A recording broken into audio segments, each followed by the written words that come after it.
রাজনীতিতে একটা মজাদার টার্ম আছে, এটাকে বলা হয় অ্যাস্ট্রো টার্ফিং বা রেন্ট এ ক্রাউড।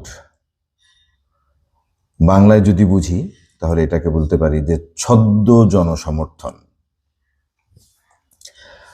এই ছদ্ম জনসমর্থন মূলত একটা দলকে ভিতর থেকে দুর্বল করে দেয়।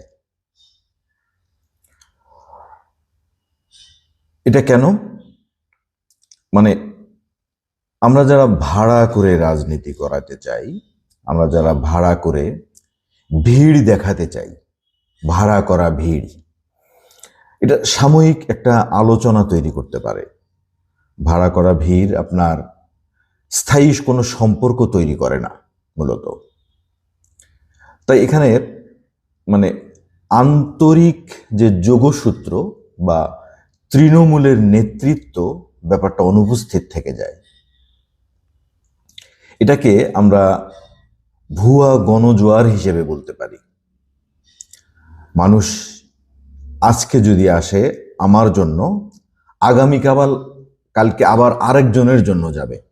আমি 200 টাকা দিয়ে আজকে নিয়ে আসলাম, আগামীকাল যদি আরো কেউ 300 টাকা দেয় তাহলে তার জন্য উনি চলে যাবে। তাহলে এটা একটা ছদ্ম জনসমর্থন, এটা রেন্টে ক্রাউড হয়ে গেল। এর ফলাফল কি হয়? মানে আমাদের সংগঠনের মূল ভিতটা ফাঁপা হয়ে যায়। তৃণমূলের কর্মীরা মূলত নিরুৎসাহিত হয়। আর সত্যিকার আন্দোলনের ভিত্তি কখনো গড়ে ওঠে না।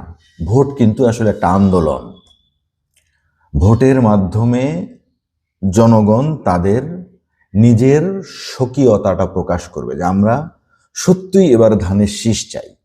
কিন্তু আমি যখন রেন্টে ক্রাউড ব্যাপারটা করলাম, তখন আমি সত্যিকার চাচ্ছি কিনা বা সত্যিকার পাচ্ছি কিনা এই ব্যাপারটা অনিশ্চিত হয়ে যায়।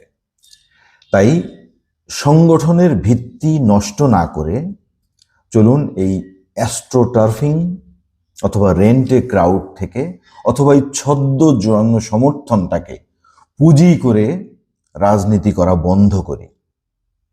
ধন্যবাদ।